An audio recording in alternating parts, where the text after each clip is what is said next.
So number 5, the company completed a 5-day project for Alex Engineering Company and billed it $53.90, which is a total price of $6,730 less the advance payment of $1,340.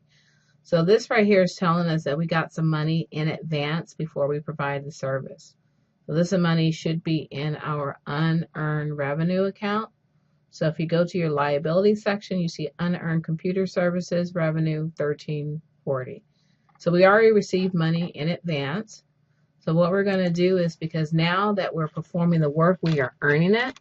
So we're going to debit unearned revenue, unearned computer services for the $1,340.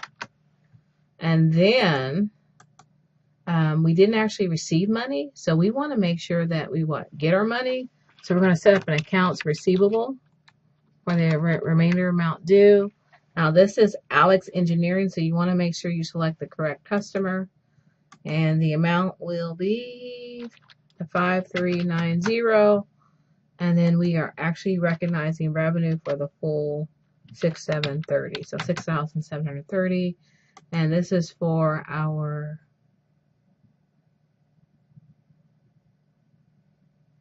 computer service revenue. So let's go ahead and punch that in there.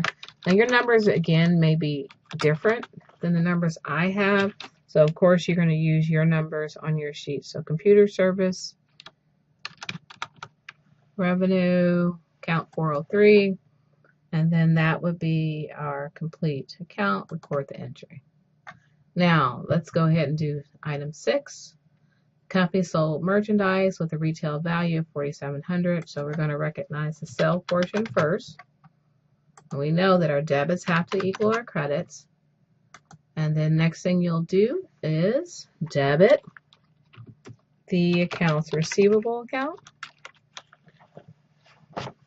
And this is Liu. Gotta find them. Accounts receivable Liu. And this is for our revenue.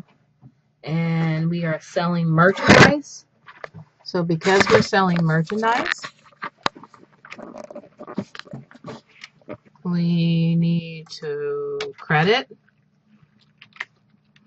our sales account. So let me spell that correctly. S-A-L.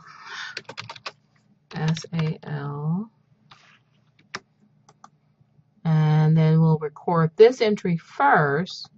And then you'll see number 7, it has the cost of the January sale. So remember, you got to remember the amount, $35.40. So when we do number 7, we're going to do $35.40. Whatever number you have, make sure you put that in for the 7th entry. And then here is where you'll follow the expense recognition principle and do the costs of goods sold, debit. That is a temporary account. And then you will credit merchandise inventory because we're reducing our inventory. And this again is a perpetual system. And you record the entry. So for 6 and 7, they relate to one another. There's 2 separate journal entries for the same transaction. And then because of the terms, again, we're FOB shipping point. We, the buyer, is responsible for paying the shipping charges. So let's go ahead and write this down. Paid $770 cash for freight charges. And again, because we are using a perpetual system, we're going to charge the cost shipping charges, the freight charges to our merchandise inventory account. And then we're going to credit cash. And you should see that. The last journal entry that a lot of students had questions on was number 19. The company paid Kansas Corp for the balance due, net of the cash discount, less $486 amount in credit memorandums. So this involves actually entry 13 and 14. So if we go back to 13, we recorded the credit. And then we go to 14, we made a new purchase. And if you want, you can go to required information, and it'll show you the top part of all the entries that we're talking about. Now for the 19th entry, which is on February 3rd, the company paid Kansas Corp for the balance due, net of cash discount, less the $486 on credit memorandum. So we're going to use that information. And I'll bring back my little spreadsheet. So again, make sure you replace it with your amounts. Get a scratch sheet of paper. And my credit was $486. So that makes my accounts balance actually a debit balance. Then when I make the purchase of $9,900 to the accounts payable, currently my balance will be these two amounts added together. So my current balance actually is $9,414 in the accounts payable account. So what I'm paying back on the 19th will be, let's see, 19th, well, our balance is 94, so my balance will be 9414. So that I will have to debit accounts payable, and I can just type in the account number 201, that's accounts payable, brings it up. And what I'm going to do is I'm going to skip a line, and I'm going to credit my cash. Now, how do I figure out the amount of cash that I'm paying? Well, I need to figure out what the discount is. Now, originally, on the required information, you'll see that on the 26th, it said there was a 1, 10, and 30 FOB destination. Those were the terms. So what I'm going to do is I'm going to take 1%, not of the total balance, but 1% of the purchase that was made. So 1%, 0.01 times the amount of the purchase, $9,900. And so that means that I will get a discount of $99. So that'll be a negative 99.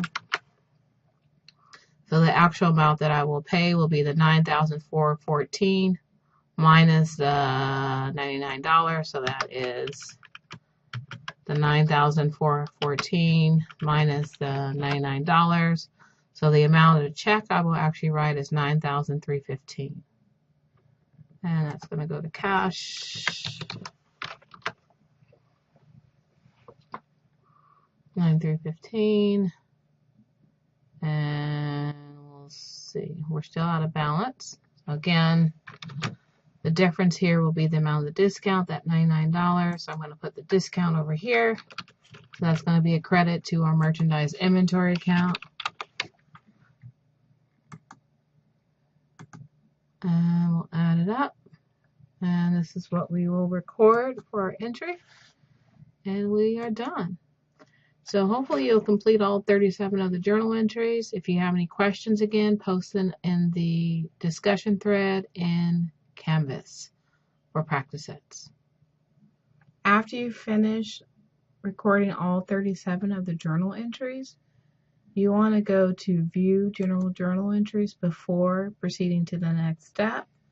And this way, what you can do is you can either edit your journal entries or you can print them out, do a print screen, and paste them to the Microsoft Word. And that way you can do a printout and be able to see all the entries while you do your postings to the respective T accounts in our general ledger, so that when you do your calculation, it just makes it easier to work with, because there's no way to print all of this out. It won't let you print everything out. So you want to just do a print screen first section, move to the next section, print screen, and then save that information to a Word document. This concludes this video, and remember, today is a great day to learn accounting.